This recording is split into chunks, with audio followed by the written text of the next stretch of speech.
Hello, and welcome to Stress Free IEP, the show where we help families build their village to raise their neurodivergent children with confidence and support. I'm your host, Frances Schefter, special education attorney, advocate, and fellow parent, walking this journey with you. Each week, we shine a light on the professionals, resources, and real world strategies that can empower you to navigate the IEP process and beyond without stress. Whether you're tuning in live on Facebook or YouTube or listening later on your favorite podcast app, we're so glad you're here. Let's dive in and meet today's amazing guest. Today's guest is Cynthia Hammer, MSW, a passionate advocate and educator who was diagnosed with inattentive ADHD at age 49. For over 30 years, she has dedicated herself to raising awareness about ADHD, initially focusing on adults and more recently zeroing in on early identification in girls. Cynthia is founder of Find the ADHD Girls, a nonprofit on a mission to help adults recognize ADHD in girls before the age of 8. Through research-based, real-world tools for parents, educators, and therapists, her work is making early diagnosis and support more accessible. You can explore her free resources at findtheadhdgirls.org. Cynthia, welcome to the show. Thank you, Frances. I enjoy getting to talk about my mission. And it's so important. My little one, it's interesting.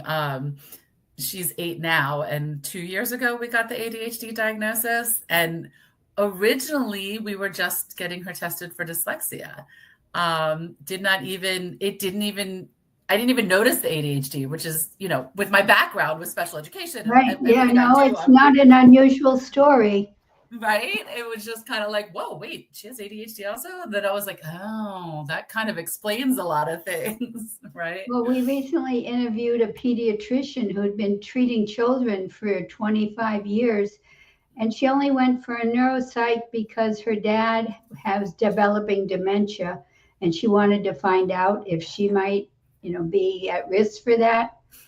Well, when they finished the eval, they said, no, you don't have worries about dementia, but have you ever thought about ADHD? And here she'd been treating children for 25 years. That was the focus of her practice. And she never recognized it. I think a lot of people, I don't know, they just think they're functioning well enough. They don't really consider it in depth. But if someone else brings it up, then they can start putting the pieces together. And they hear stories of people who function so much better once they're diagnosed that motivates them to go get the diagnosis themselves. Yeah. And you can think about it like, we all live thinking, well, this is normal, right? How do you know if it's not normal? My brain works this way. This is the way the brain works. Like, I'm not in somebody else's brain. We don't like to use the terminology normal or not normal. It's more like our brains work differently, but they still work well. Right. And you're right. I say that too. Like, that's how I when I was getting my children evaluated, it was like, we're just looking to see how your brain works because all brains work differently. Mm-hmm. I don't even like the neurotypical, like what is neurotypical? Like, we're all unique, right? The majority. Remember, the neurodivergents are a minority, but that doesn't mean that they're wrong. Right. Exactly. Which is a whole nother story with IEPs and all that other stuff on focusing on the negatives, but that's for another show. Yeah. So we're talking about it, like, what does make it so difficult to diagnose our younger kids? Well, I think it's easier to diagnose when they're younger because we know that children start masking as early as 3 years old. If they're socially astute, they start knowing that if I talk like this or I act like this, I'm not going to be as well accepted. So they learn very young to start masking themselves. And girls, because we're so socially oriented, that matters to us a lot, maybe more than boys, that masking becomes a huge tool. And our thought is, the earlier we can look at these girls, the less adept they are at masking. it will be easier to see that they're struggling because they're not masking so well. And the other reason is the reason it's difficult to find them is because the culture is so imbued with the idea that you have to be physically hyperactive and disruptive to have ADHD. And there's really like two types of ADHD. And we have to really drill that into people. And we did that. We tried to do that through inattentive ADHD, bring awareness that there's a second type. It's not just, it is the high energy, it is the hyperactive, but it could be almost like the reverse. It's the flaky, the low energy, the I'm not always here with you, I'm not always paying attention, I'm dreaming. That's ADHD too. So making people aware that there's two models. And the other thing I say that with the hyperactive type, it's like easier to notice it. It's easier, but with a girl, I almost say you have to be a detective. It's not just one thing. You're putting together 3 or 4 clues, and the clues are often losing things, misplacing things, not paying attention, having social relationship troubles. There's just a lot of different clues. And so when you put those clues together, then you start saying, this might be ADHD. And on our website, with working with pediatricians and psychologists, we've created a checklist developed specifically about 7-year-old girls. So it describes the kind of behaviors you might be seeing in a 7-year-old girl that likely has ADHD.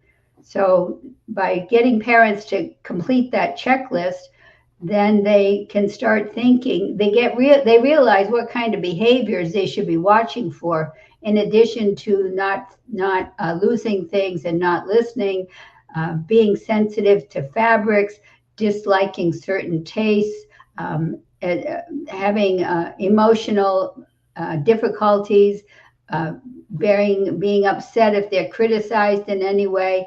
There's just a whole range of behaviors. And if parents complete that checklist and have a lot of checks, then they should start keeping track for a while. How often do those behaviors show up? Are they showing up in more than one situation? Yeah. And it's so true, because your typical ADHD, people think of the kid that can't sit still and bouncing off the walls. And there's so much more to that. The sensory, people don't realize that's an ADHD thing also. Yes. People usually think of sensory and they think of autism, but it's not, right? Well, it is. I mean, we're finding girls that have both autism and ADHD. And the way I describe it is all of this is a continuum. So girls with ADHD also might have sensitivity to the fabrics, to the how a tag feels at the back of their neck, but not to the extreme of a child that has autism. So we experience some of the same things that a child with autism alone would experience, but to a milder degree. Right. And that makes sense. And I see often ADHD, autism, and anxiety, like the 3 of them. It's just I rarely see only one. It's almost always at least 2, if not all 3. The anxiety, at least for ADHD, we feel that often that is a byproduct of not getting diagnosed. I mean, sometimes people could actually have the chemistry that would make them more anxious. But so often we find when someone gets diagnosed with their ADHD and all along they've been diagnosed with anxiety, which wasn't the right diagnosis for them, once they start on their trip for ADHD and their journey of healing, their anxiety goes away. The anxiety results from apprehension about, can I perform? Because we can't count on ourselves. Yesterday we were brilliant and today we can't even do it. So that variation in our performance creates anxiety, and then the worry, that we're not going to do well, that people will reject us. That creates more anxiety on top of that, the performance anxiety. Yeah. And my daughter has it a lot. She has the social anxiety, but also I don't want to say separation anxiety because it's not that. I think she knows herself and she knows she doesn't always pay attention. And I think she's just afraid of getting lost. So when we go new places, it's like every 10 minutes she has to be like, Mom, you're there, right? Mom, you're there, right? Because it's just which is the way I was as a child. Like I never left my parents' side, even when we were allowed to go wander, because I knew if I got lost, I would never. Our family rule was meet back at the car. I knew I would never be able to find the car. So I was like, I'm not getting lost. Oh, yeah. So there are things that we don't even think about that could be making your child anxious. Right. And that was her thing. Like, so she was just afraid like to lose us. And she gets very scared when she doesn't know where I am. And she doesn't, like if I go to the bathroom and didn't tell her, and she goes back to where I was and I'm not there, she gets a little freaked out. So which is that, and that's okay. That's normal. I just have to be aware of it and make sure that I help alleviate that anxiety. Yeah. Right. Yeah. So I know, so you said you have the checklist on your website. And like, what are some other things that parents can look for, or even schools, the teachers can look for to be like, wait a minute, maybe something else is going on here? Well, for ADHD, there's 18 symptoms. And yet to qualify for the diagnosis, you only need 5 of them. And again, some child might have all 18. Some children could have as few as 5. The severity of the symptoms could vary. But the things that are standing out for a 7-year-old girl is that they're inattentive. They're making careless mistakes in the schoolwork. They're frequently overlooking details. They're taking excessive time to complete their tasks or even their self-care. To be the girl that is in the bathroom in the morning and a half hour later, she's still in the bathroom and maybe she's brushed her teeth, because she keeps getting distracted or her mind wanders to other things. And then they have difficulty maintaining attention. They are easily distracted, especially in an unstructured environment.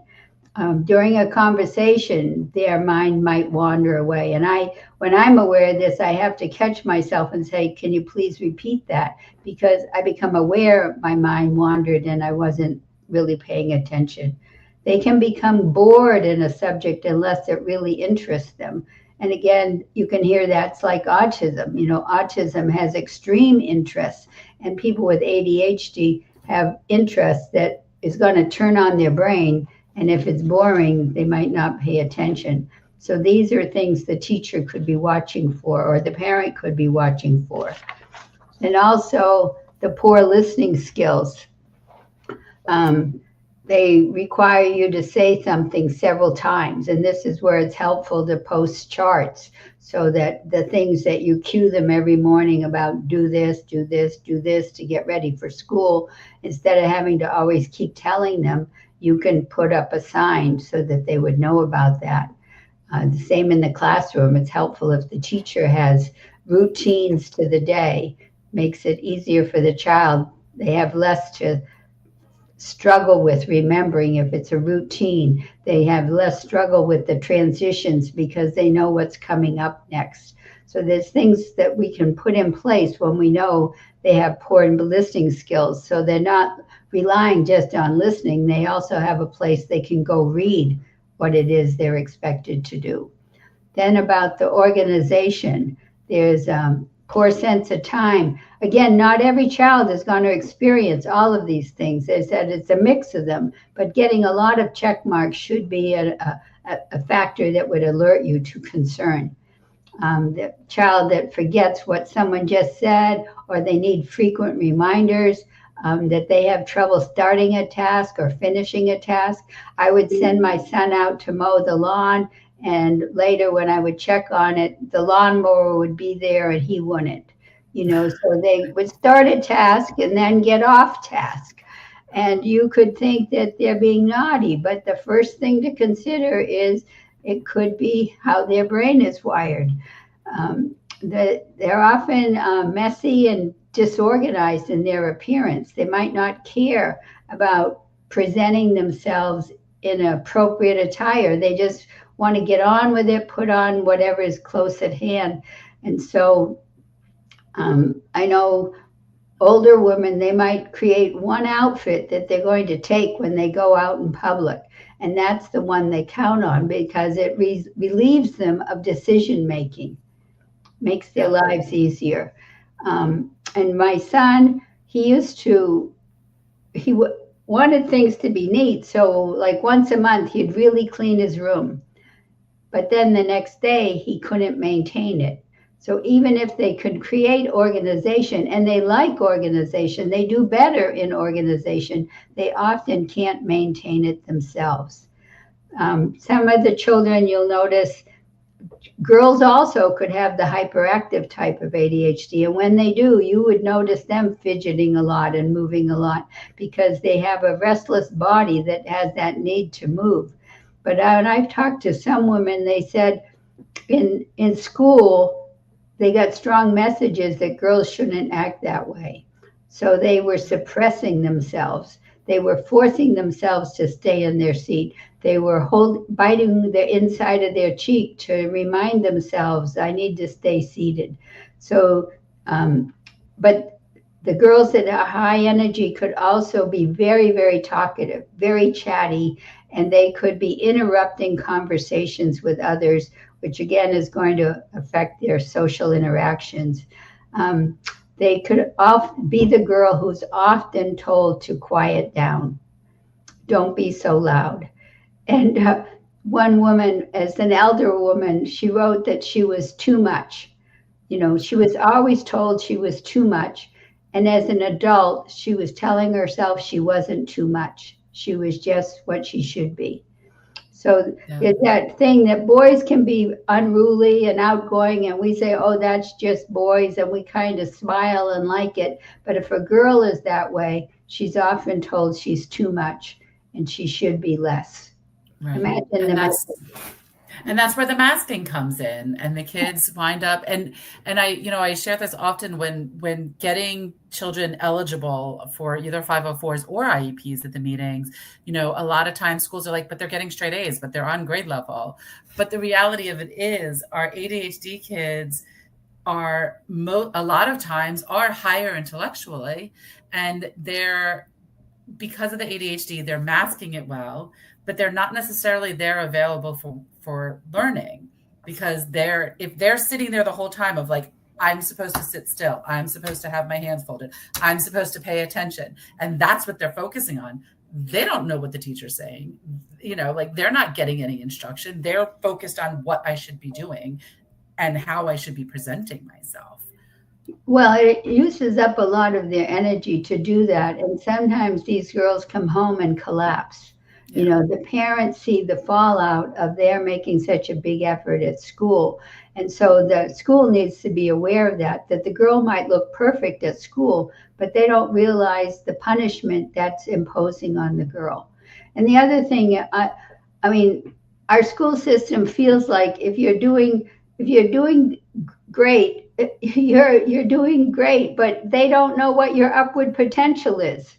Right. And so these girls could be even doing better than they're doing now. They might be, as Dr.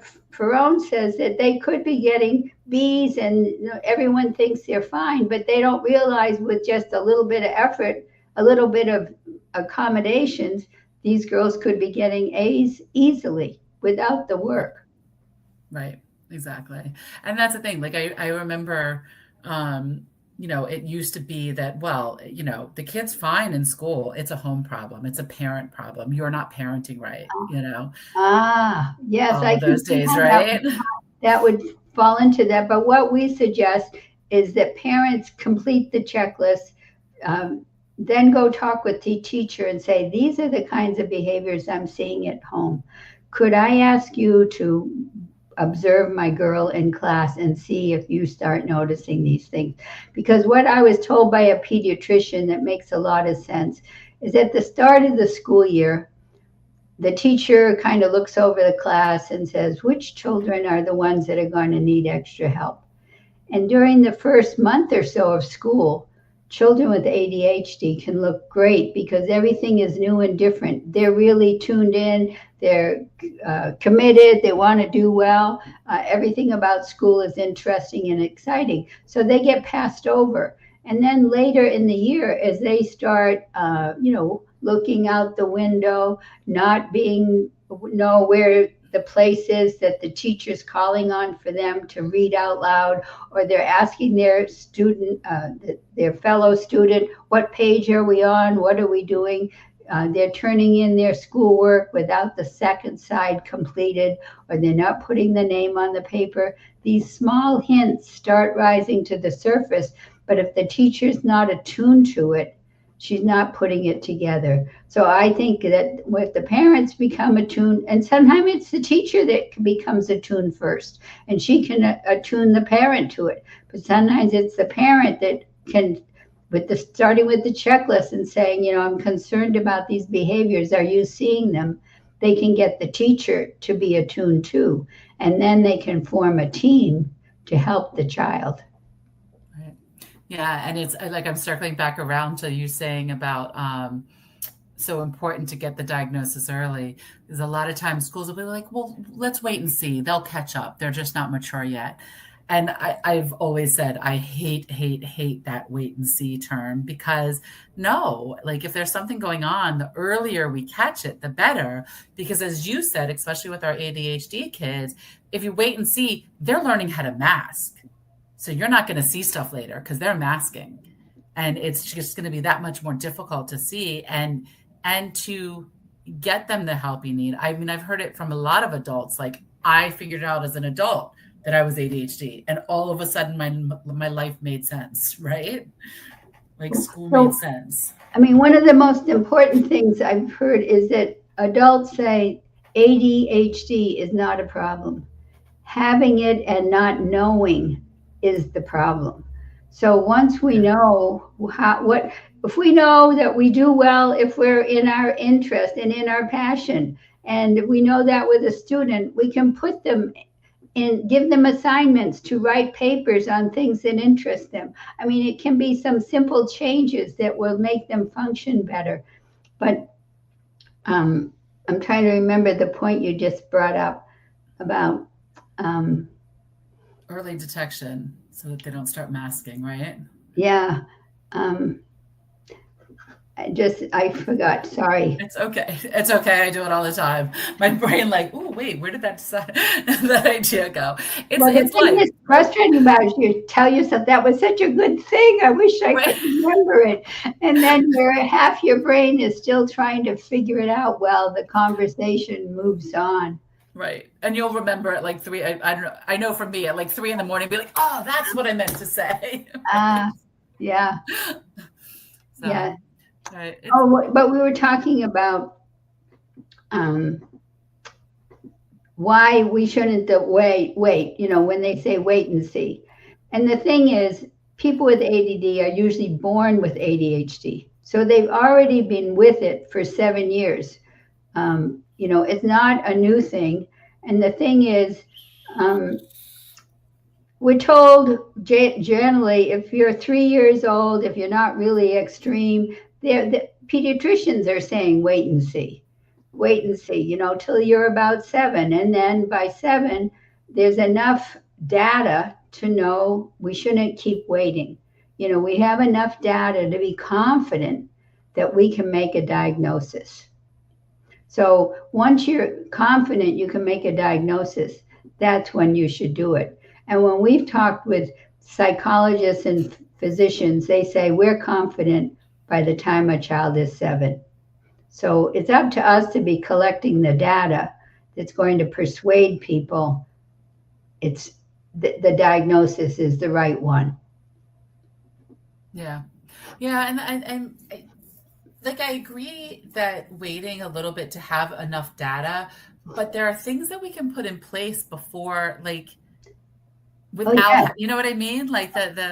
Well, that's what when parents are so resistant to trying medication, and our organization advocates for medication as the most effective treatment.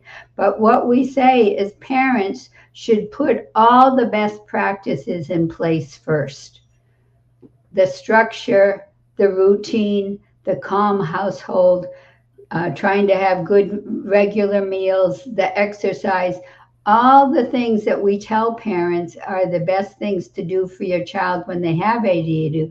Do it even before you go to get the evaluation, because then you can say, I've done everything I can, and I'm still seeing my little girl struggle. And so that helps the parent to realize it's time to seek an evaluation. And they'll feel comfortable that the doctor might say, well, let's try some medication. And they'll say, yes, because I've tried everything else. And although it helped some, it didn't help enough.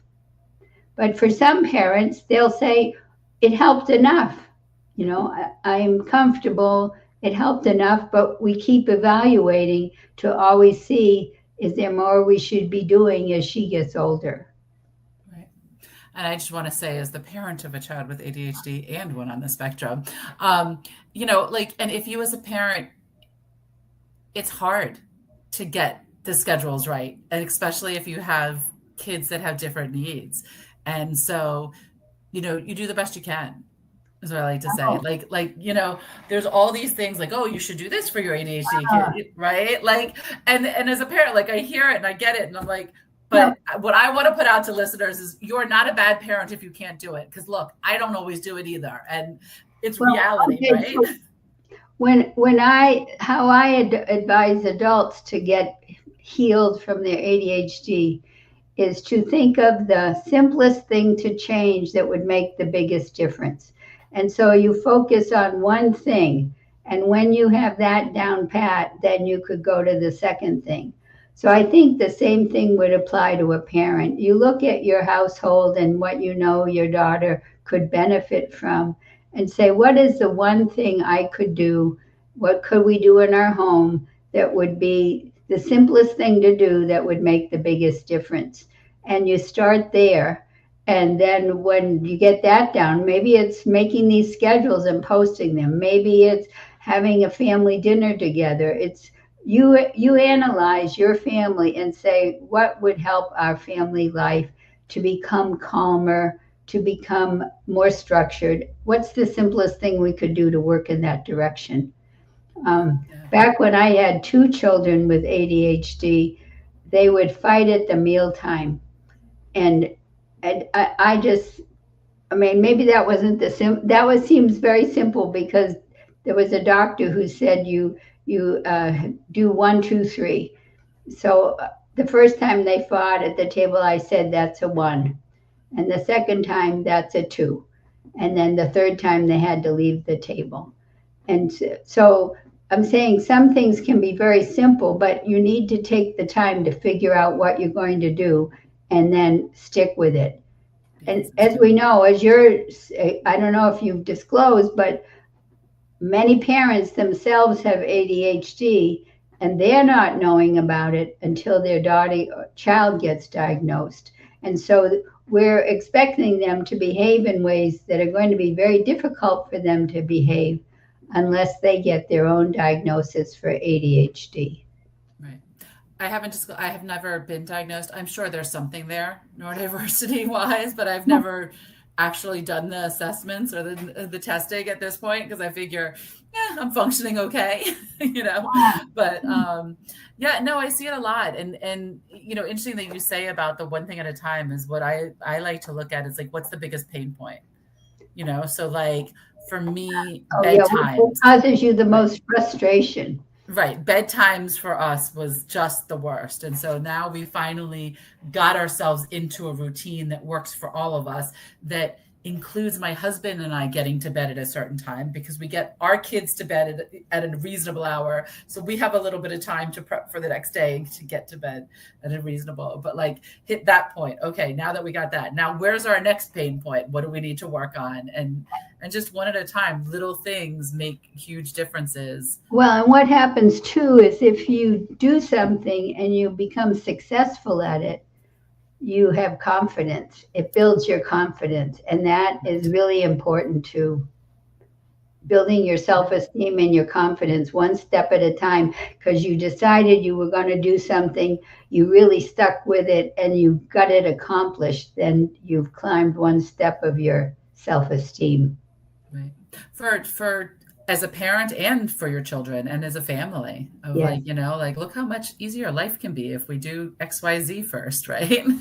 I mean, every time I'm tempted to not wash the dishes on the counter, I remind myself how life is easier if I have a clean kitchen.